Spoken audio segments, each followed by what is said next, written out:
Ouais, salut, comment? J'espère que ça va bien, ok.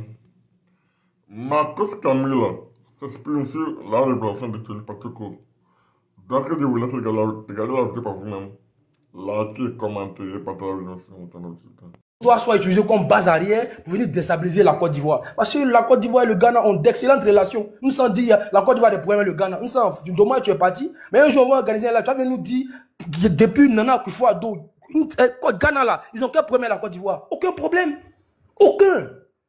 N'allez pas taper sur Google. Regardez l'actualité. Le gars de la Côte d'Ivoire n'a aucun problème. Dernièrement, avant que Nana Akufo-Addo ne parte, ils ont ouvert une usine. C'est commun aux deux pays. Les différents ministres étaient là.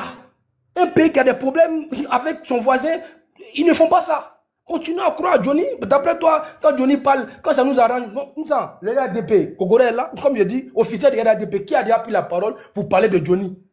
Pour dire non, comme Johnny a dit ça, on va faire ça. On vient sur TikTok, c'est juste parler, mais personne, on n'accorde aucune crédibilité à ce qu'il dit. Voilà, parce qu'il est en Finlande. Et puis, il n'a jamais été avec Alassane Ouattara, ça parle de 2019-2020. C'est pas lui qui a mis Ouattara au pouvoir. Donc, il n'a qu'à faire ce qu'il veut. Les élections, c'est bientôt. Voilà, le Conseil national de sécurité a fait un communiqué. Allez-y, écoutez le communiqué. Vous allez comprendre que la Côte d'Ivoire est un État sérieux. Voilà, nous ne sommes pas dans la propagande. Nous sommes dans le factuel, le terrain. TikTok, là, c'est le virtuel. On va parler, mais la réalité du terrain, là. Le président, lui, maîtrise le terrain. Il coordonne. Et les élections, il n'y aura rien. Il n'y aura rien. Les gens vont aller voter. Ils vont rentrer chez eux à la maison. Et si Dabo n'est pas candidat, la Côte d'Ivoire ne va pas brûler. Voilà. Donc, je fais mon micro, Lisa. Merci. D'accord. Les amis, s'il vous plaît, on tapote. Est-ce que tu peux me donner la parole? Je vais te descendre parce que j'ai un débat. Non, mais c'est moi, Kokora. Non, je vais te laisser faire une doléance, s'il te plaît. Non, mais non, pour mais pas faire la doléance. Laisse-moi faire la doléance. Non, je ne peux pas accepter même. Mais je parle à la dame. Laisse-moi parler à la dame. Non, mais si elle te donne la parole, moi je descends. Non, mais elle peut ne pas me donner, mais laisse-moi au moins. Mais c'est à moi de parler, mais je sais pas pourquoi. Je suis d'accord, je vais lui parler. Si elle refuse, je m'en vais. Il n'y a pas de débat, il n'y a pas de problème. Je dis, j'ai un débat tout à l'heure avec un sang. Voilà pourquoi il est parti. Donc, s'il pouvait parler seulement en 2 minutes, et puis je descends. Voilà. Vous allez continuer. Monsieur, moi, je peux vous donner ça. Je peux vous accorder les 2 minutes, mais normalement, c'est Monsieur Soleil qui prend la parole. Monsieur Soleil, c'est moi qui vous demande cette doléance. S'il vous plaît, il a dit 2 minutes. Soldat, s'il te plaît. Soldat, mais ça fait, je suis arrivé avant tout le monde. Je suis arrivé avant Kokora, avant Soleil, tout le monde. Je sais qui est arrivé avant qui. S'il te plaît, ton micro, s'il te plaît. S'il te plaît, soldat. Soleil, s'il te plaît, accorde-moi 2 minutes. Voilà, le monsieur, il va parler rapidement et après, tu auras ton temps de parole. Soleil, votre micro. D'une école politique où on respecte l'opinion des autres, donc qu'il parle. Merci beaucoup, monsieur. Allez-y, monsieur Kokora, pour vos 2 minutes. Merci infiniment. Alors, je remercie tous ceux qui ont pris la parole, mais je pense que à la suite de ceci, moi, c'est la première fois que je vois des gens qui veulent faire un coup d'État, qui font déjà la publicité du coup d'État. C'est une bonne chose. Mais si on doit prendre ses propres illusions ou ses propres souhaits pour la réalité, mais les gens peuvent continuer. Et je le dis toujours. Vous savez, un pouvoir qui est en place, qui se fait renverser par un autre, par un groupe de personnes, mais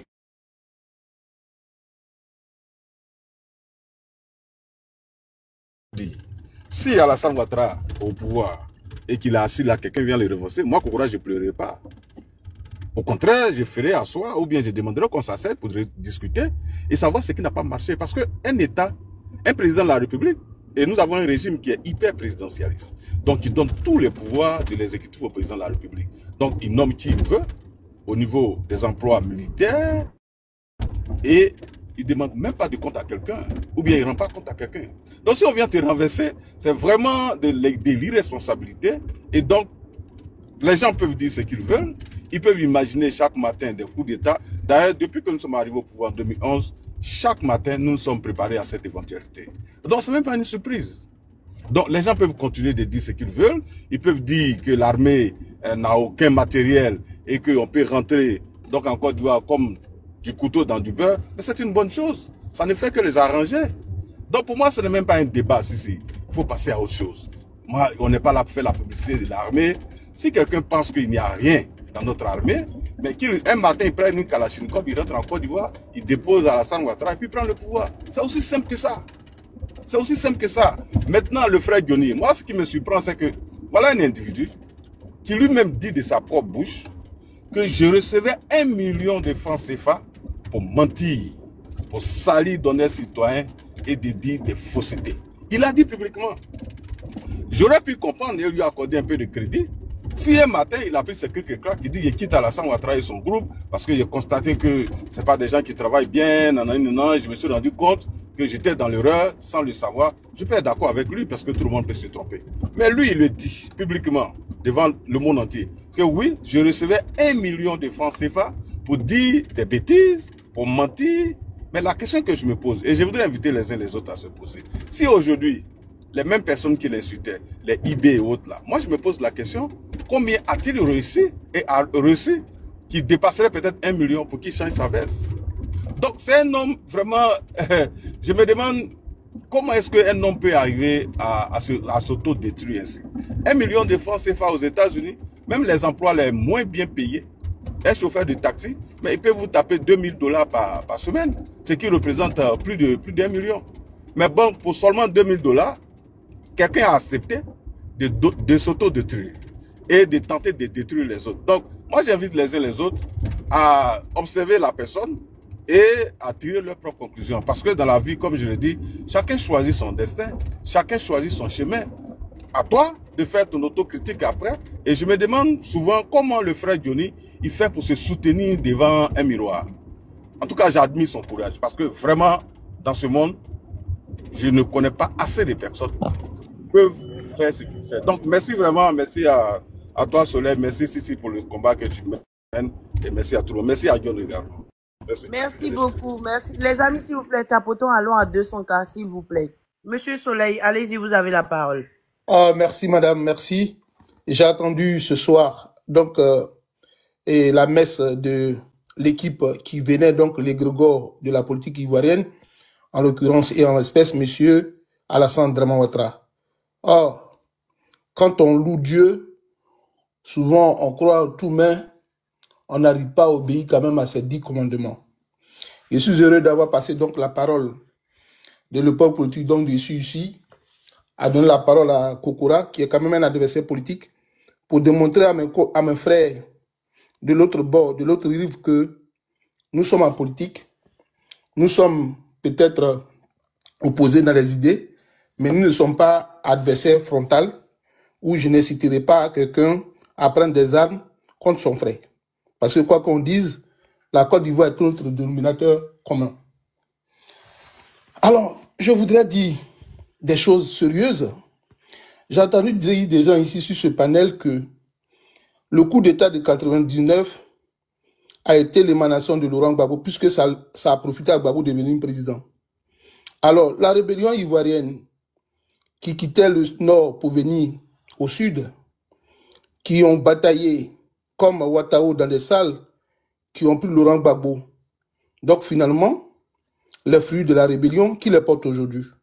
Je poserai des questions plausibles et intelligentes. Si l'on me dit ici que le coup d'État de 99 aurait bénéficié à Laurent Gbagbo pour qu'il vienne au pouvoir, alors la guerre entreprise par la rébellion ivoirienne en 2002 jusqu'à 2010 a profité à qui? Madame Elisa, j'espère que vous allez faire un discours indirect pour que l'on puisse satisfaire vraiment ma faim, ma lanterne sur ce point-là. Bon, je vais encore développer un autre pan de ma réflexion.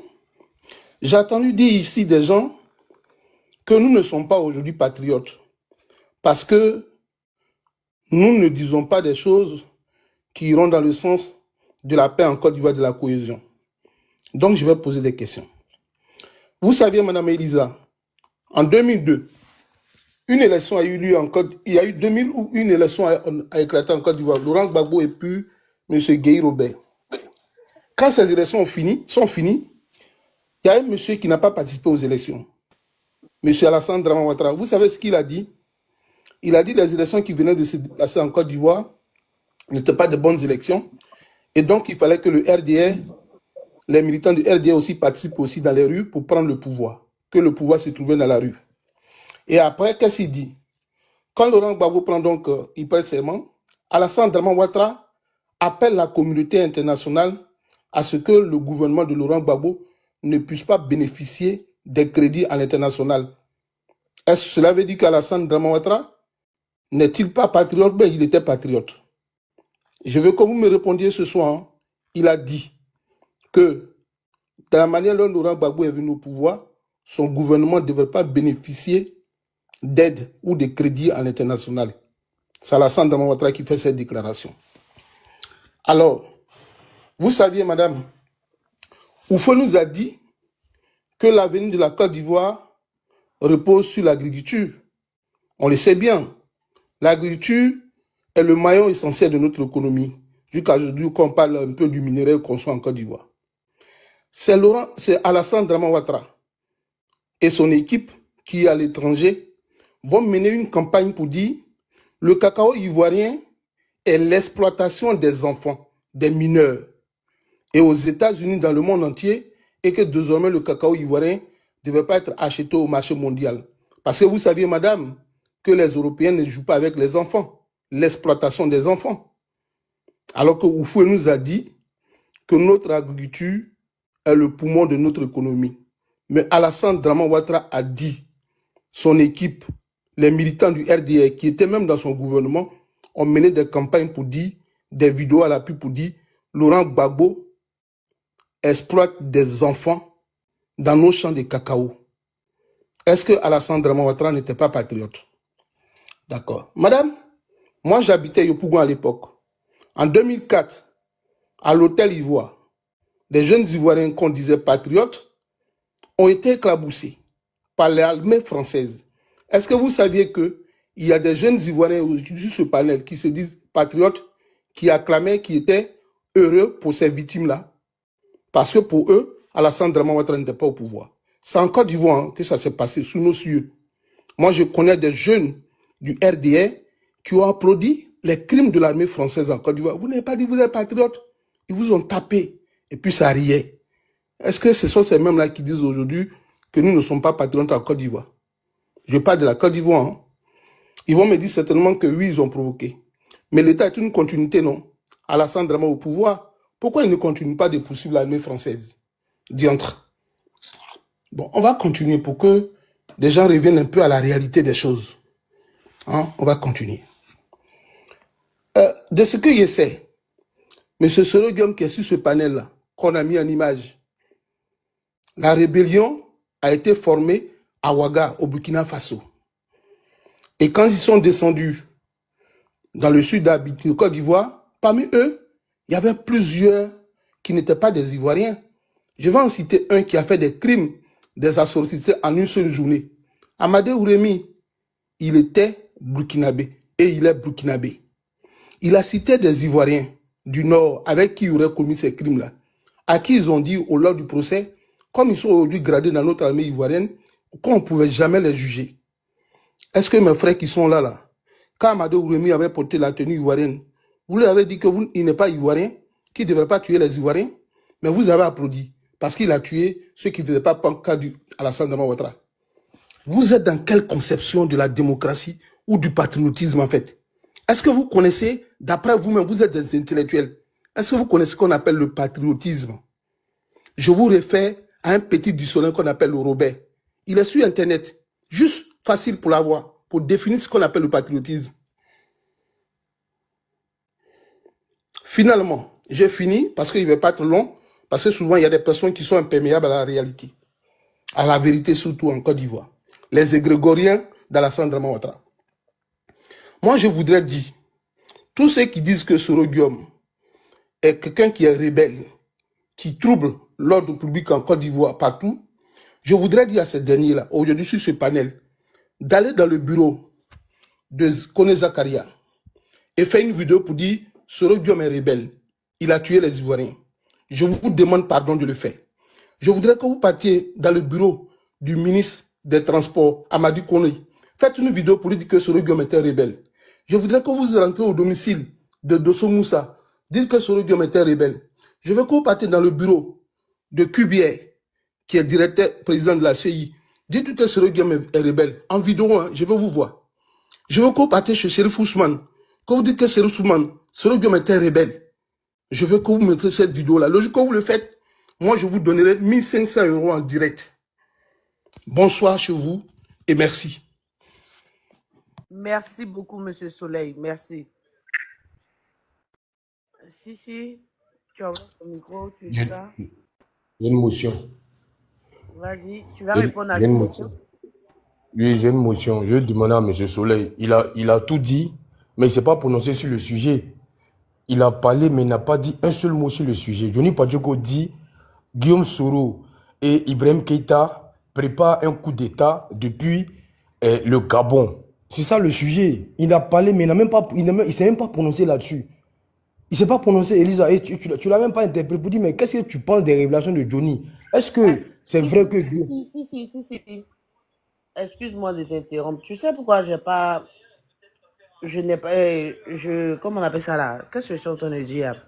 J'ai pas posé la question. Pourquoi j'ai pas dit au monsieur de répondre sur le sujet? Ça a été pareil pour Fils du Noble. Hein. Ah, ok, Fils du Noble non. n'était pas dans le sujet. D'accord. Il n'était pas dans le sujet. Donc, on m'a dit, motion, j'ai laissé faire. J'ai laissé faire.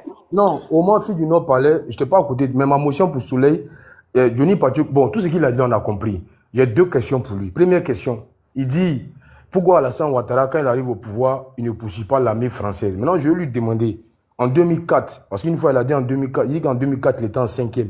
Mais en 2004, là, quand il y a eu, l'armée française a tiré sur les Ivoiriens, pourquoi de 2004 à 2010, Laurent Gbagbo n'a pas poursuivi l'armée française? Ça, c'est ma première question. Puis la deuxième question, qu'est-ce qu'il pense des révélations de Johnny Pacheco qui dit que, bon, je ne vais pas dire ce qu'il a dit, s'il a dit Bamba, puisque ce n'est pas le sujet, qui dit que Guillaume Soro prépare un coup d'État depuis le Ghana, en complicité avec Ibrahim Traoré. Voilà, ce sont mes deux questions. S'il veut bien répondre, mais s'il ne répond pas, ce n'est pas bien grave. Non, je vais satisfaire à l'antenne sur ces questions-là. En fait, quand je faisais mon analyse, que je vous ai pris en coup sur le panel, et il y a eu des thématiques qui m'intéressent que des gens abordés, qui allaient dans le sens de moi, mon mentor, de ça, il a parlé du patriotisme. Donc, tu peux m'en excuser que je n'ai pas parlé de ton sujet. Parce qu'il y a eu presque des personnes qui parlaient, qui avaient, comment on appelle, un essoutou à main, en fait. Voilà. Et puis, des questions, des révélations de Johnny Pacheco. Et c'est que ton terrain de prédilection, c'est tout ce qui peut-être concerne un peu la vie intime de ce qu'il y aurait eu entre consorts. Moi, c'est mon terrain de prédilection. Mais je vais te dire une chose. Dans les dits de Johnny Pacheco vient de votre école politique. Johnny Pacheco, hier, quand il disait que Laurent Gbagbo était tout au tout sur les audiences là, c'est vous qui partiez, hein? Même Lucas, témoin. Quand le jour, moi, je suis parti sur le palais de Johnny Pacheco, il y a Rachel Carlson et Dangele qui m'ont descendu. Lucas est témoin. Donc, ce qui veut dire que si toi, tu ne partais pas, il y avait des personnes aussi qui partaient sur le palais de Johnny Pacheco. Donc, si Johnny est de votre école, mais l'école, là, c'est votre école, donc il connaît tout ce qui est dans votre école. Et mais par exemple, quand il dit que c'est faux ce qu'il dit, je voudrais que tu me dises, que tu sortes pour dire que tous les commandants des brigades que Johnny Pacheco a cités là, en Côte d'Ivoire, là, que tu sortes pour me dire que c'est faux, en me donnant une nouvelle liste des commandants des brigades. Et secondo, pour Laurent Gbagbo, si Laurent Gbagbo n'a pas eu le cas, le temps peut-être, il n'a pas porté plainte contre l'armée française. Mais l'État n'est pas une continuité. Parce que par moment, vous vous réjouissez que Laurent Gbagbo aurait administré des rebelles, donc Alassane Dramane Ouattara libre de gérer avec eux. Pourquoi ces mêmes prérogatives-là ne s'appliquent pas? Pourquoi ces mêmes jurisprudentiels-là, vous ne les utilisez pas? Vous dites que Laurent Gbagbo a administré les rebelles, dont Alassane est libre de gouverner avec eux. Dans cette même continuité étatique-là, pourquoi il ne prend pas les mêmes décisions jurisprudentielles pour dire, moi, Alassane, l'armée française a tué les Ivoiriens, puisque vous dites que Laurent Gbagbo est incapable? C'est une continuité, non? Ou bien Laurent et Alassane est président que seulement pour d'autres choses? Mon frère, voilà, c'est ça. Mes amis, s'il vous plaît, allons à 200K. Juste un tapotage, même, et puis nous sommes à 200K. Je voulais dire Soleil encore. Le soldat, après le soldat, Fils du Noble va prendre la parole. Le soldat est là? Monsieur le soldat. Ah, je suis là. Bonsoir à tout le monde. J'espère que vous allez tous bien. Est-ce que vous m'entendez? Je vous entends. Ok, merci. 5 sur 5. Bon. Elisa, si on peut donner ma place, je reviens. D'accord, il n'y a pas de souci, monsieur Lucas. Ok. Tout à l'heure, il y a eu quelqu'un qui a dit que non, normalement dans un pays, un État ne dévoile pas son matériel militaire. Moi, ça me fait rire. Je peux comprendre la personne parce que peut-être la personne n'est pas dans le domaine. Donc, elle ne maîtrise pas les faits. Voilà. Donc, ce qu'elle a dit n'est pas exact. Voilà. Moi, ce que j'aimerais savoir, il y a un monsieur du GPS, c'est-à-dire un partisan de Soro Guillaume, qui avait dit que le matériel militaire de la Côte d'Ivoire était loué. La personne a été arrêtée et jetée en prison. Est-ce que cette personne a été libérée? C'est ma première question. Est-ce qu'elle a été libérée ou bien est-ce qu'elle est toujours en prison? À ce que je sache, cette personne est toujours en prison. Je reviens sur le fait qu'on dit, je reviens sur le fait qu'on dit que un État ne dévoile pas son matériel militaire. Je vais vous dire ici que tous les États, tous les pays du monde dévoilent leur matériel militaire. Et pour vérifier cela, il y a le site... Coupez vos micros, ceux qui montent, s'il vous plaît. Je vais essayer de mettre ma caméra. Parce qu'il y a les gens qui veulent toujours tronquer l'histoire. On vous dit des armes ont été louées par Alassane Ouattara. On ne sait même pas si les Kalash aussi sont loués. Vous voulez vous jouer les dangereux que nous. Genre, vous êtes trop patriotes. Nous, on n'est pas patriotes. Donc, vous êtes devenus patriotes en 2024. Non, je crois que c'est depuis 2020 vous êtes devenus patriotes. Des terreaux comme ça, vous avez déstabilisé la Côte d'Ivoire pendant des années. Vous vous levez aujourd'hui, vous dites vous êtes patriotes. Ok. Pour ceux qui se trompent, je vais vous dire la vérité, hein, ceux qui se trompent en Côte d'Ivoire là, est-ce que vous voyez le site qui est devant moi? C'est Global Firepower. Ok. On va prendre la puissance militaire parce qu'on prend juste la puissance aérienne. Parce que c'est ça seulement qui fait la différence. Vous voyez ici, ça c'est la Côte d'Ivoire. Bleu là, c'est la Côte d'Ivoire. Ils ont 19 avions. J'ai essayé de faire un peu de comparaison avec les pays de l'AES. Ils ont 19 avions. C'est-à-dire dans les 19 avions, il y a des avions de chasse et il y a des avions, genre les cargos, les hélicoptères et puis un peu de tout. Donc ici, ils ont 19 avions total. Vous voyez ici, c'est-à-dire les avions même qui doivent faire le travail. Parce qu'il faut que les avions de chasse passent d'abord avant que, quand on ne parle de véhicules blindés, de troupes au sol, il faut déjà que les avions passent. Et regardez ici là, la Côte d'Ivoire a 0 avion de chasse. 0. Donc, s'il y a des avions de chasse peut-être en Côte d'Ivoire, ce qui signifie que ces avions-là sont également loués. On va aller ici sur le Mali. Vous voyez, non seulement ils ont 43 avions, et ils ont 9 avions de chasse, le Mali. Le Mali a 9 avions de chasse. Monsieur Soldat, s'il vous plaît, donnez-moi quelques secondes. Boss, tu es là? Ok, allez-y, continuez, il n'est pas là, allez-y. Ok, donc je continue pour dire que ici, le Mali a plus de 43 avions, plus 9, genre dans les 43 avions là, il y a 9 avions de chasse. Les avions qui doivent faire la différence pendant un conflit. La Côte d'Ivoire a 0 avion de chasse. Vous êtes là quand on parle, vous voulez discuter les gens, vous connaissez trop. Je vais aller sur le Burkina Faso. Le Burkina Faso totalise plus de 25 avions. Avions militaires, c'est-à-dire puissance aérienne. Le Burkina Faso a plus de 25, la Côte d'Ivoire a 19. Je vais partir sur le Niger, parce que c'est tout ça qui fait l'AES. Le Niger a plus de 26 avions militaires. Et la Côte d'Ivoire a 19. Donc lorsqu'on totalise tout ça, c'est-à-dire les pays de l'AES détiennent aujourd'hui plus de 90 ou 94 avions militaires. Et la Côte d'Ivoire, 19. Donc, j'ai dit à mes frères, là, quand vous parlez de l'AES, s'il vous plaît, calmez-vous. Je ne suis même pas rentré dans les forces paramilitaires, je ne suis pas rentré dans les véhicules blindés au sol et tout. Calmez-vous. Nous, là, le matériel, on loue ça. Et quand je le dis, ce n'est pas pour dénigrer mon pays. Je vous mets juste en garde. Arrêtez de pousser Alassane Ouattara à déstabiliser les pays de l'AES. Parce que sur le plan militaire, on n'a pas assez de puissance pour contrecarrer ces 3 pays-là. Ok? Seulement le Mali peut seulement nous déstabiliser. Voilà. Parce que j'ai vu des gens qui ont parlé ici des pays de l'AES, ils sont rien devant nous. Calmez-vous s'il vous plaît. Il y a d'autres qui disent qu'ils sont intellectuels, nous on n'est pas intellectuels. Moi ça me fait rire parce qu'aujourd'hui ils sont devenus patriotes. Ils sont devenus patriotes, pendant ce temps ils sont allés vers le Burkina Faso pour demander à l'ancien président burkinabé Blaise Compaoré de l'aide pour venir les placer au pouvoir. Ils ont demandé du personnel à Blaise Compaoré, du matériel militaire pour pouvoir dégager le président Gbagbo. Ils sont venus faire la guerre en Côte d'Ivoire. Notre pays n'était pas armé. Est-ce que vous comprenez? Notre pays là n'était pas armé. Et aujourd'hui, notre pays n'est pas armé. Ceux qui vous font croire que notre pays est trop armé là, calmez-vous. Notre pays n'est pas armé. Pourquoi notre pays n'est pas armé? Ce n'est pas la faute de Ouattara.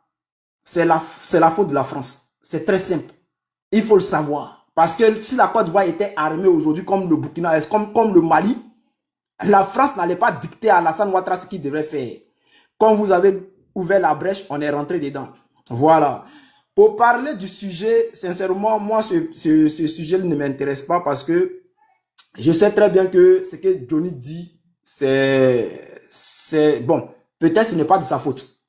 Parce que l'histoire qu'il a racontée là, j'ai la même version dans mon téléphone. C'est-à-dire, en 2022-2023, j'ai été approché par quelqu'un qui se faisait passer pour un gars du service de renseignement, un ex-gars du service de renseignement de Côte d'Ivoire. Le même scénario, parce que moi, depuis, je suis sur le panel, hein, le même scénario que Johnny a tracé là. La personne est venue me dire la même chose, qu'il allait se passer ça, et il y avait des entraînements au Ghana, les gens allaient descendre sur la Côte d'Ivoire, que lui était du service de renseignement et tout, et que je devais faire passer l'information. Je n'ai pas pris au sérieux parce que s'il était vraiment du service de renseignement, il n'allait pas me dire de faire passer l'information. Voilà. C'est pour cela que je n'ai pas pris ça au sérieux. Donc aujourd'hui, quand je vois Johnny venir parler de ça, je me dis peut-être c'est la même personne qui s'est rapprochée de Johnny et qui a essayé de passer l'information à Johnny. Parce que tout ce que Johnny a dit là, c'est la même chose que la personne m'a dit. Donc, je rappelle ici aux gars qui s'élèvent pour venir insulter le président Gbagbo lorsqu'on met un sujet qui concerne Johnny Pacheco, Soro Guillaume et puis le Burkina Faso, et qui laisse ce sujet-là pour s'attaquer au président Gbagbo.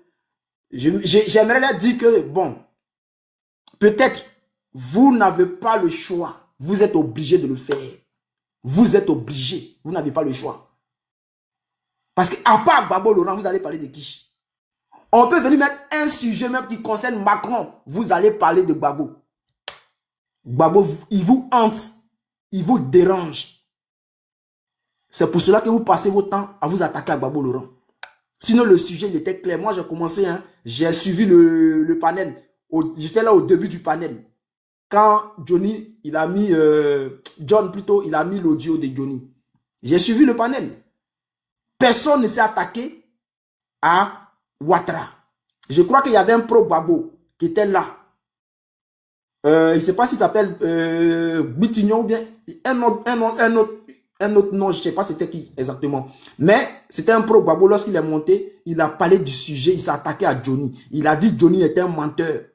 Mais je vois les pro-Ado qui montent, qui s'attaquent directement au président Gbagbo Laurent. Donc moi, je n'arrive pas à comprendre. Gbagbo vous hante. Gbagbo vous dérange. Gbagbo vous fatigue. Parce que le président Gbagbo aujourd'hui, là, sans lui, vous ne pouvez pas vivre. Vous n'avez pas d'argument. Vous ne pouvez que parler du président Gbagbo Laurent.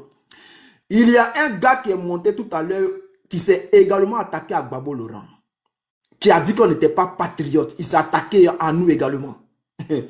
Mais ce monsieur-là, je pense que son patron, comment il s'appelle là? Tiemoko Assalé, sous le règne de Gbagbo Laurent.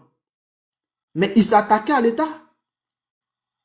Son patron s'est attaqué à l'État. Il s'est attaqué à des juges, à des magistrats. Donc aujourd'hui, nous, quand on dénonce ce qui se passe, c'est qu'on n'aime pas notre pays.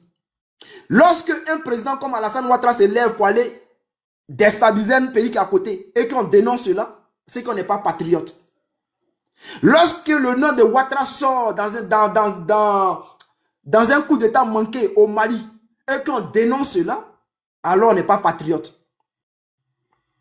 Chers frères, le patriotisme là, ce n'est pas nous qui avons créé, hein, mais on a été patriote ou bien on est patriote avant vous. Parce que la Côte d'Ivoire là, on s'est battu pour la Côte d'Ivoire. C'est nous qui avons repoussé les terroristes qui sont rentrés en Côte d'Ivoire. Et ces terroristes là, vous faisiez partie de ces terroristes là. Vous avez pris des armes, donc vous étiez des terroristes. En ce temps-là, vous n'étiez pas patriote. En 2002, il n'y avait pas de patriotes. En 2010, il n'y avait pas de patriotes au RDR, au RHDP. Aujourd'hui, vous êtes patriotes. Il faut savoir une chose. Tant que nous avons la possibilité de dénoncer Alassane Ouattara, on va le dénoncer. Parce que vous, là, vos avis ne comptent pas. Voilà, vous ne comptez même pas dans cette histoire. Vous ne comptez pas. Parce qu'on va dénoncer Ouattara aujourd'hui. On va dénoncer Ouattara demain. On va démonter Ouattara. On va le dénoncer jusqu'à ce qu'il quitte le pouvoir. Et ça, la personne ne peut nous enlever cela. Vous pouvez vous lever dans votre pays, prendre des groupements présidentiels et puis venir nous arrêter dans les pays où nous sommes. Mais ça ne va rien changer. Ça ne va rien changer à nos combats. Et tellement que vous êtes faible sur le plan international, qu'est-ce que vous avez fait? Vous vous êtes levé pour aller arrêter un pro-Gbagbo qui était en Mauritanie. Vous êtes allé arrêter un pro-Gbagbo qui était en Mauritanie. Pourtant, vous êtes incapable de venir ici en France arrêter des pro-Gbagbo.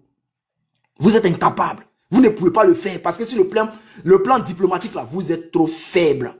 Les pro-Gbagbo qui sont en Belgique, là, vous ne pouvez pas. C'est-à-dire ceux qui sont en Europe, là, vous ne pouvez pas. Vous êtes faible.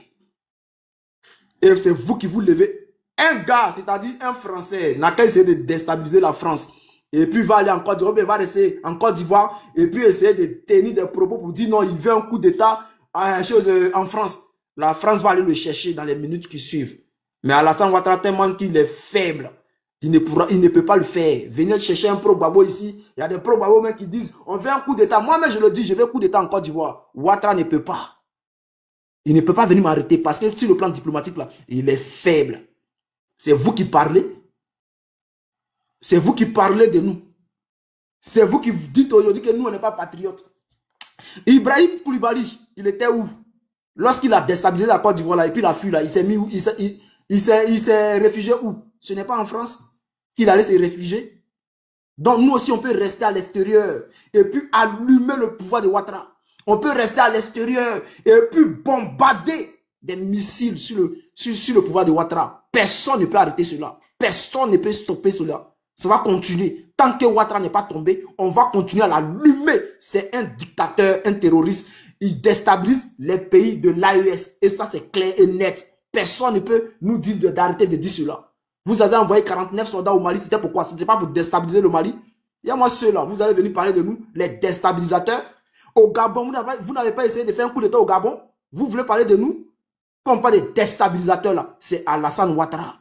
Voilà. C'était le soldat de Gbagbo, celui-là même qui traumatise le RDR. Aujourd'hui, là, je n'ai pas envie de trop parler parce que je viens de rentrer du boulot. Donc, je n'ai pas trop crié. Donc, je vais aller doucement à vous. Mais tant que vous allez vous attaquer au président Gbagbo, faut pas descendre. je vais descendre pour aller où? Faut pas descendre. Toi, tu penses que... Vas-y, tu as dit assez de... C'est quoi? Fais ta motion, je vais te répondre. Je t'écoute. J'attends ta motion. Non, il n'y a pas de motion. Il y a pas mon temps de parole.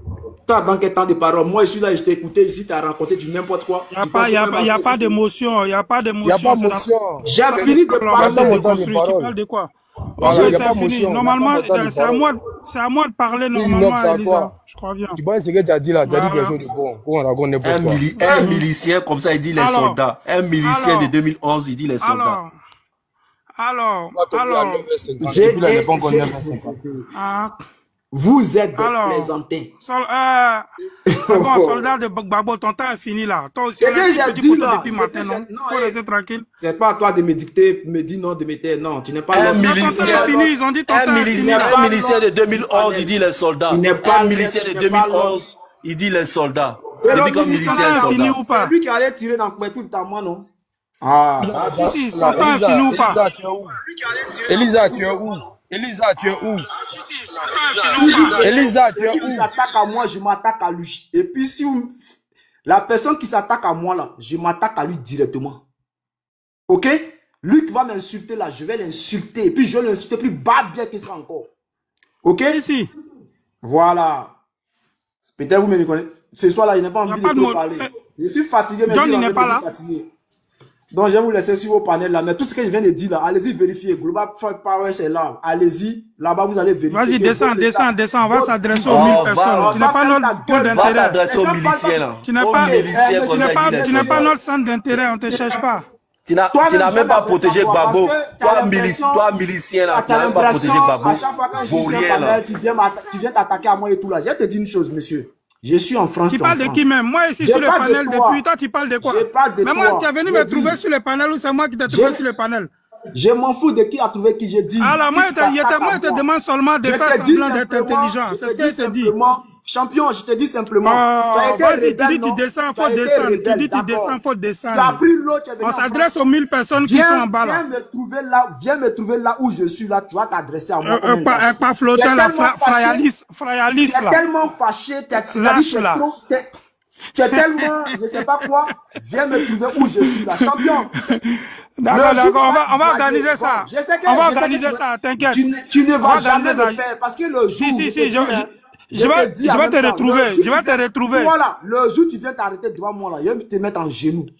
Je te dis ça, mon Dieu, visio. Voilà. Je vais te retrouver et puis on va filmer ça au calme. Pendant ce temps, laisse, on va s'adresser aux 1000 personnes qui sont là. Ok, donne-moi la date. Ok, c'est bon. Donc on a fini. Maintenant descends.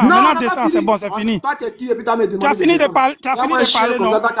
Non? Dis-moi quand. Donne-moi la date. On va se prendre tranquille. Toi et moi. Maintenant, tu n'as pas dit que tu es militaire. Depuis qu'on donne date quand on veut là.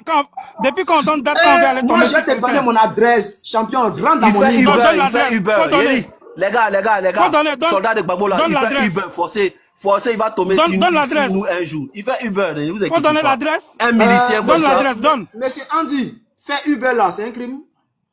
Donne l'adresse. Tu dis tu vas donner, faut donner. Moi, je vole pas en France. Un jour, donne l'adresse. Il y a l'argent dedans, un champion, tu sais pas ça? Quand il fait Uber, donne l'adresse. Ça peut payer tes parents qui sont au travail, qui travaillent en Côte d'Ivoire, hein, et jusqu'à monnaie va rester. D'accord, donne ton adresse. Donne ton adresse. Milicien, ferme ton micro. Viens en inbox.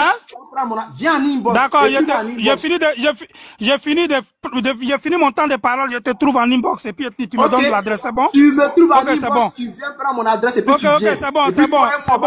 Tu vas parler. C'est bon, que ça marche. Donc descends maintenant, c'est bon, descends.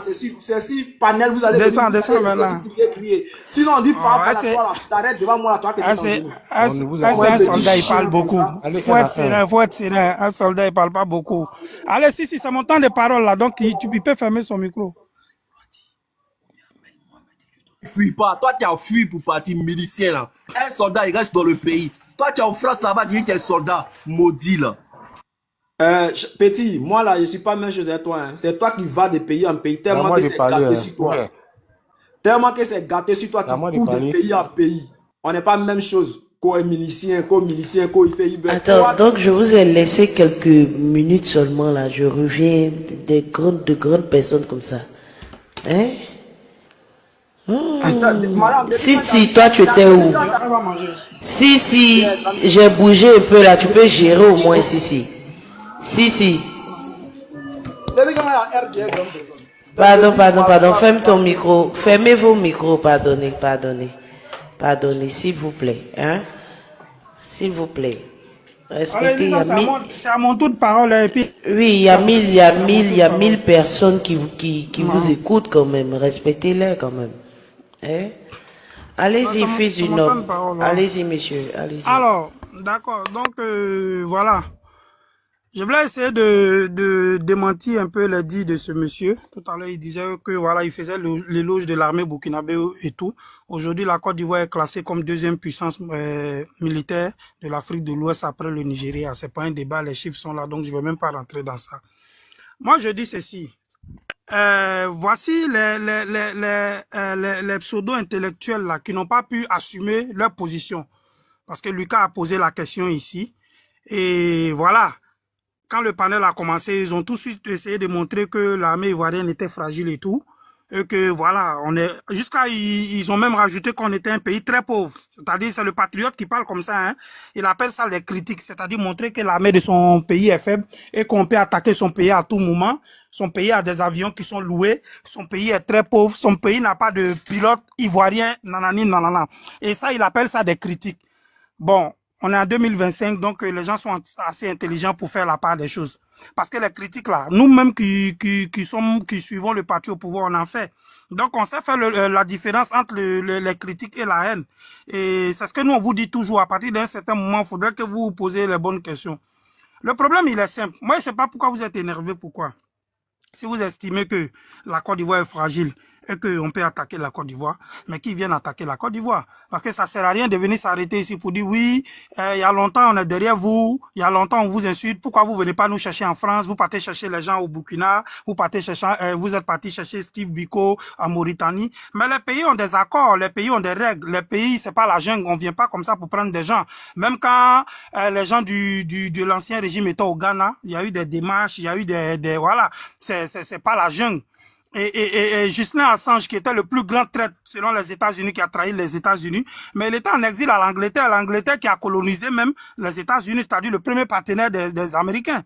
Il a fait près de 10 ans là-bas, les Américains n'ont pas pu le prendre parce que ça se passe pas comme ça. On vient pas comme ça venir choper les gens parce que les pays, c'est des responsables, c'est des hommes qui sont là, il y a des discussions, et puis voilà. Donc, vous-même, ce que moi je comprends pas, à chaque fois que le président Ouattara prend son vol et puis il vient en France, vous vous plaignez pour dire oui, il est venu en France. Pourtant, vous-même, vous vivez en France. Voilà, vous seriez peut-être en Russie, au Burkina, au Mali, voilà, là, vous étiez crédible. Mais vous pouvez pas être en France et puis reprocher aux gens de venir en France. Excusez-moi. Donc, vous voyez, c'est pourquoi moi j'aime quand on s'exprime en fonction du sujet. Là, le sujet est parti carrément. Ouais, mais ils sont allés dans tous les sens, Elisa. Non. En fait, c'est vous-même qui êtes monté et puis vous avez fait hors sujet. Sinon, si elle est là depuis, si a donné son avis en fonction du sujet, et puis après, mais vous êtes parti, vous êtes sorti carrément du sujet. Et mes fils du Nord, depuis vous êtes monté, vous n'avez même pas pu donner un argument même sur le sujet. Allons-y sur le sujet, s'il vous plaît. Mais Elisa, je suis monté parce que quelqu'un avait dit que on n'a pas d'armement. Je suis monté, je l'ai déconstruit parce que c'est des gens qui nous écoutent là. On dit, mais vous avez répondu à ça. Non, Monsieur, vous avez répondu à ça. Non, Elisa, on continue sur le sujet. Non, je suis pas d'accord parce qu'il y a quelqu'un qui vient de descendre tout à l'heure qui a fait une démonstration encore pour dire que la Côte d'Ivoire n'a rien comme armement. Tu n'étais pas là. Donc tu peux pas dire ça. D'accord. J'ai fait quoi? Je laisse passer et puis je parle d'autre chose? Non, c'est pas possible. D'accord. Bon, répondez à ça. Voilà, ok, j'étais pas là, ça c'est vrai. Répondez à ça et puis après, prononcez-vous sur le sujet. Allez-y. Oui, j'ai répondu à ça. Maintenant, je suis dans le sujet parce que cette personne a dit que ouais, si on pense que des gens sont en train de formater des coups d'État et on pense qu'ils sont impliqués, pourquoi on va pas les chercher? C'est ça le thème? Non, ça fait partie du thème aussi. Non, donc, vous avez raison. J'étais pas là quand il parlait. J'étais pas là, donc allez-y. Voilà. Donc, j'étais disant que voilà, on peut pas aller chercher les gens comme ça parce que les pays sont responsables, c'est des accords, c'est des règles, on se lève pas venir choper les gens comme ça. Au contraire, c'est eux qui estiment que la Côte d'Ivoire est fragile, on peut attaquer la Côte d'Ivoire, c'est eux de venir attaquer la Côte d'Ivoire. Parce que moi, je suis monté sur ce panel, franchement, c'est pas à cause des dits de Johnny. Parce que moi, je peux pas prendre les dits de Johnny et puis monter sur un panel avec ça. Pour moi, c'est irresponsable même. Voilà. Ce qui me fait mal, c'est ces intellectuels-là qui viennent sur les panels pour venir crédibiliser ce qu'il est en train de dire, pour manipuler la masse populaire. Et nous, on se doit de monter sur les panels pour dire non, stop, c'est pas vrai, voilà. Mais on est toujours dans le thème. Parce que le thème, c'est quoi? C'est qu'il y a une déstabilisation de la Côte d'Ivoire qui se prépare au Ghana selon cette personne-là. Et nous, on est en train de démontrer que, effectivement, s'il y a quelque chose qui se prépare, voilà nos arguments, voilà. Cette personne-là a dit des choses qui sont pas vraies. Si aujourd'hui vous choisissez ce à quoi vous devez croire, c'est vous qui voyez. Mais nous, en tout cas, la Côte d'Ivoire est sereine, la Côte d'Ivoire est là, la Côte d'Ivoire a son armée régalienne qui est responsable, qui est formée, qui est prête. Donc, on n'a pas de souci par rapport à ça. Non, mais n'empêche que je suis obligé aussi de revenir ici, voilà, mais fils du noble, excusez-moi. Parce que vous m'avez signifié ça tout à l'heure. Je vous ai dit, d'accord, je n'étais pas là quand il parlait. Donc, allez-y. Donc, je ne sais pas pourquoi vous revenez là-dessus encore. Je ne reviens pas là-dessus, je suis dans le sujet. Je suis en train de dire ceci, que la Côte d'Ivoire est sereine. Voilà, la Côte d'Ivoire est sereine, la Côte d'Ivoire est une armée qui est là, qui est responsable, qui est régalienne. Donc, s'il y a quelqu'un qui estime que la Côte d'Ivoire est fragile, elle peut venir attaquer la Côte d'Ivoire. Nous, on est là, nous, on les regarde. C'est pas le sujet. Ou bien, qu'est-ce que je dois dire? C'est ce que je suis en train de dire. Voilà, je ne vais pas m'étaler dessus. Moi, je dis ceci, que celui qui a tenu ces propos-là n'est pas quelqu'un de crédible. Il peut dire tout ce qu'il veut. Nous, on n'y croit pas. De toutes les manières, nous, on a une armée responsable qui est prête, qui est là. Qui, voilà, s'il y a quelqu'un qui pense que la Côte d'Ivoire est fragile et qu'elle peut venir attaquer la Côte d'Ivoire, ben nous, on est là, on les attend. Mais la Côte d'Ivoire est sereine et puis on attend, quoi. Voilà, merci. Merci beaucoup, monsieur. Je suis perdu, même.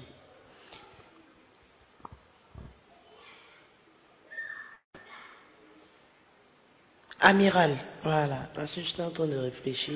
Qui était monté avant qui? Amiral, s'il vous plaît, à partir d'Amiral, on va s'exprimer en fonction du sujet, s'il vous plaît. Voilà. Monsieur Amiral, vous êtes là? Amiral n'est pas là. On dit... Mon amour. Faut me laisser. Quand tu viens, tu me salues pas, non? Je t'ai salué et t'ai envoyé un truc champagne. T'as pas vu? On dit comment ça va? Bien, ça va mon cœur. Ça va, chérie. Vas-y. Bon, vous savez, en Côte d'Ivoire maintenant, on a des haut-parleurs. Johnny, c'est un enfant perdu. Regardez comment il est. Chez lui, aujourd'hui, il pense qu'il va venir se coller aux hommes d'État, aux hommes dignes qui protègent la Côte d'Ivoire. Il va venir se positionner, se coller, faire des photos. Et puis, quand il finit de faire des photos, il s'est dit que non, ces photos à laquelle il a fait là, il connaît mieux le général, il connaît Zakaria, il connaît mieux le directeur général de la police. C'est-à-dire, pour lui, faire photo seulement avec une personne, tu connais la biographie, c'est-à-dire, tu connais toute l'identité de cette personne. C'est des gros plaisantins, ces Johnny-là. Moi, je l'appelle haut-parleur parce que il parle, mais lui-même, il ne sait pas ce qu'il dit. Parce qu'il n'a aucune information sur l'état de Côte d'Ivoire. Il n'a aucune information sur l'armée. Il s'est basé des petits trucs au temps de Gbagbo pour faire des révélations stupides. Écoutez, ces gens-là, ils ont trouble de mémoire. Vous savez ce qu'on appelle trouble de mémoire. Les Blancs appellent ça trouble de mémoire. Il ne sait pas ce qu'il dit. Lui, simplement, tout ce qui l'intéresse, c'est la foule qui va venir applaudir Johnny. Allez Johnny, allez Johnny. Donc, ça lui donne de la joie. Parce qu'il voit 6000 personnes, il voit 1000 personnes. Donc Johnny, il est inspiré. Johnny est stupéfait de voir 1000 personnes en train de l'écouter. Oh, oui, Ouattara va partir en 2020. Et puis, c'est un stupide, un gros bête. Ce Johnny, un mouton. C'est pour ça qu'il va rester comme ça, à être haut-parleur. Il est haut-parleur. Il parle dans l'AES, il insulte Assimi Goïta. Après, il revient, il dit Assimi Goïta, c'est un combattant, ils sont en train de libérer l'Afrique. Mais quelle est la logique de ces propos? Quelle est la logique? On ne sait même pas ce qu'il veut. Hier, tu as insulté Assimi Goïta. Aujourd'hui, tu dis Assimi Goïta, libérer l'Afrique. Après, tu as insulté Ibrahim. Tu dis c'est un stupide, c'est un malade mental. Après tu dis Ibrahim, il protège le Burkina. On ne sait pas ce qu'il veut. C'est un mouton, un gros bébé qui prend sa voix là en train de gueuler sur TikTok et sur Facebook. C'est tout ce qui l'intéresse. Il pense qu'il y a ça là. Mais c'est ça, voilà pourquoi aujourd'hui là, quand on parle de ça là, c'est la réalité. Quand il a fini de crier, quand il est allé aux élections, à la députation pour être truc là, il a eu 12 personnes qui ont voté pour lui dans son propre village. Il y a au moins 200 à 500 personnes dans son village. Mais il y a 12 personnes qui ont voté pour Johnny. Et 12 personnes là, c'est parce que Johnny a donné 1000 francs à ces personnes là pour aller manger Gaba. Ils sont venus soutenir Johnny. Sinon, eux-mêmes là, si c'est en a que eux seulement là, ils vont jamais voter pour Johnny. Voilà pourquoi 12 personnes ont voté pour lui. Il s'est retourné en Finlande. Un mouton comme cela, vous voulez que nous on prend. Moi, je ne sais pas pourquoi John met sa photo. John doit enlever sa photo parce qu'il est inutile. C'est pas un politicien, c'est un clochard des réseaux sociaux. Il ne sait pas ce qu'il dit. Ce qu'il dit n'a même pas de sens. Moi, il ne peut pas, même pas. Elisa, s'il te plaît, à cause de Dieu, mettons un autre sujet. Hein, parce que Johnny, même Fafa, même lui, ne peut pas faire de débat avec moi. C'est pas un intellectuel pour que moi, il peut même pas faire de débat avec moi, Fafa. Preuve par preuve. Moi, il peut pas faire de débat avec Johnny. Johnny ne peut pas faire de débat avec moi parce que c'est pas mon égal. Johnny, il doit faire de débat avec des gens, des nouveaux-nés. Parce que tout ce qu'il raconte, il colle les images et puis il vient montrer aux gens. C'est des gros moutons. Vous comprenez? Maintenant, il y a pas le sujet de... Ouais, Ibrahim Traoré, son guignol qui a côté. Bon, vous savez, hein, c'est la politique. Guillaume Soro aujourd'hui se retrouve au Burkina. Tentative de déstabilisation avec certaines personnes aujourd'hui qui veulent s'allier, qui sont innées en Côte d'Ivoire, qui veulent déstabiliser la Côte d'Ivoire grâce à Ibrahim Traoré, qui envoie des gens pour déstabiliser notre pays. Mais nous, soyez sereins. La deuxième puissance de la CEDEAO, on ne peut plus la déstabiliser. Nous, on peut bombarder l'AES, on peut détruire, on peut effacer l'AES de la carte. C'est-à-dire l'AES ne va plus exister. La Côte d'Ivoire peut le faire. La deuxième puissance peut le faire. Mais comme vous savez, les gens ne savent pas et ils se mettent sur les réseaux sociaux pour venir raconter leur vie. Pour dire que non, l'AES a plus d'armées, a plus d'armement que la Côte d'Ivoire. Vous savez, l'armement là, c'est des stratégies. Si les gens de l'AES, matin, midi, soir, ils sont dans une forme de propagande, ils viennent montrer les images, ils montrent des avions périmés, les avions mais qui ne peuvent même pas décoller. Il y a eu combien de Wagner qui sont morts tout dernièrement, l'année passée. Il y a eu Wagner, il y a au moins 90 personnes de Wagner qui sont morts parce que l'avion même est pourri. L'avion a fait crash, les gens de Wagner sont morts. Ces gens-là, vous voulez qu'on va venir faire propagande quoi? Ils sont dans une logique de propagande. Venir exposer les armements qui n'a pas de sens. Mais nous, on est sereins. Si ils ont regardé l'armement de l'AES, et puis ils ont regardé l'armement de l'État de Côte d'Ivoire, et puis ils ont dit que non, la Côte d'Ivoire est la deuxième puissance, et puis ils ont laissé l'AES, c'est parce qu'ils savent qu'il y a la capacité que nous, on n'a pas encore montré. Ils ont vu tout ça, et puis ils ont dit non, la Côte d'Ivoire est la deuxième puissance dans la CEDEAO. Ils sont pas bêtes. Si Blanc a vu que l'AES est en train de montrer les armements, ils font, chaque jour, ils prennent Traoré le mouton. Ils se mettent sur les réseaux sociaux en train de montrer petit calage qu'ils payent. Petit calage qu'ils payent. Mais nous, là, on ne montre pas. Parce qu'on n'est pas dans la forme de propagande. Pour nous, là, quand ils disent on paye Barata, là, nous, on a payé peut-être Barata, là, jusqu'en son 1000. Quand ils montrent un seul Barata ou bien Barakwa, là, avion turc, là, nous aussi, pour nous, là, peut-être c'est jusqu'en 10 000. Mais nous, on n'est pas là pour faire la propagande. Parce que ces pays-là, on les nourrit. Ces pays-là, quand ils ont besoin d'armement, là, ils sont venus voir l'État de Côte d'Ivoire. Et puis le président Ouattara a donné 2 milliards à IB et l'autre pour aller payer Kalash, pour donner au VDP. Donc on n'est pas comparable. Nous-mêmes, on vous donne l'argent pour aller payer Kalash. Et puis nous, on se compare à vous. Mais attends, c'est stupéfiant. Une armée qui n'a pas d'armement, l'État de Côte d'Ivoire qui n'a pas d'armement, elle va donner 2 milliards à un pays voisin pour se défendre, pour qu'il puisse payer Kalash, pour donner à l'armée nationale burkinabé. Mais regardez, on n'est pas la même chose. C'est stupéfiant, mais c'est une réalité.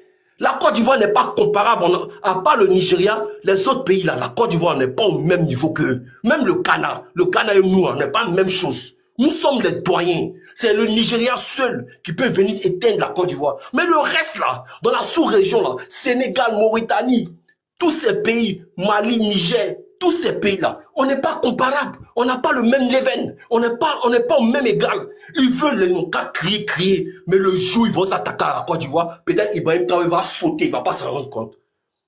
Avion qui va descendre sur le Burkina là, Ibrahim Traoré lui-même, il va sauter du palais présidentiel. Il va pas s'en rendre compte que la Côte d'Ivoire a autant d'armements que eux.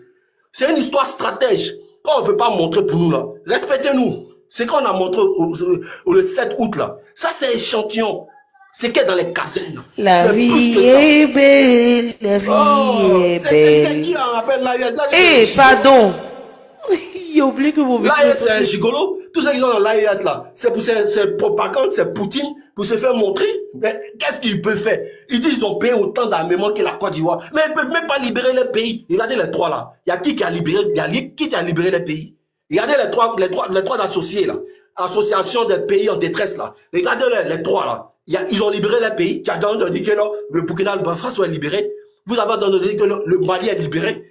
Vous avez entendu que non, le Niger est libéré. Mais c'est des pays qui sont dans une forme de propagande. Il faut chercher un ennemi pour faire la propagande. Ils ne sont pas légitimes. Donc chaque jour, Tianis, il va sortir pour dire que non, la Côte d'Ivoire est en train de faire un complot. Après, il va dire que non, le Niger est en train de faire un complot. Ou bien le Burkina, ou bien le Bénin est en train de faire un complot. Après, il va sortir le Nigeria en train de faire un complot. C'est comme ça, ils sortent. Ceux-là, on n'a plus affaire à eux. Nous, on avance. L'AES n'ont qu'à sortir de la CEDEAO. Et puis, quand ils vont sortir là, ils ont qu'à sortir les ressortissants. Hein. Il ne faut pas sortir sans ressortissants. Tous les ressortissants, là, c'est 4 de séjour maintenant. On va les traquer dans ce pays-là.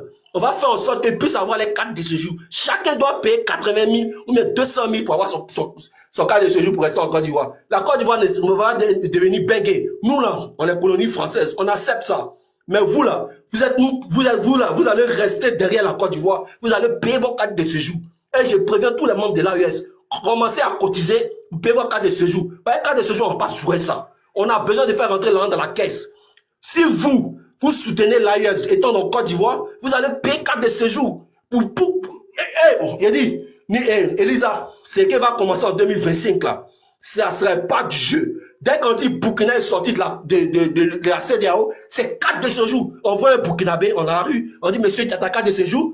Si tu as ta carte de séjour, passe. On voit un Malien, tu as ta carte de séjour. Si tu n'as pas de carte, passe. Si tu n'as pas de carte de séjour, on te ramène à la frontière. Tu n'irais pas au Mali parce qu'on n'est plus même chose. On n'est plus dans la même association. C'est l'association qui fait que tu restes en Côte d'Ivoire. C'est l'association qui fait que tu manges en Côte d'Ivoire et tu t'en construis le Mali. C'est l'association qui fait que tu es en Côte d'Ivoire, là, tu prends à nourrir le peuple malien. Parce que c'est la Côte d'Ivoire qui nourrit le peuple malien. Ça, vous voulez ou vous voulez pas, c'est une réalité.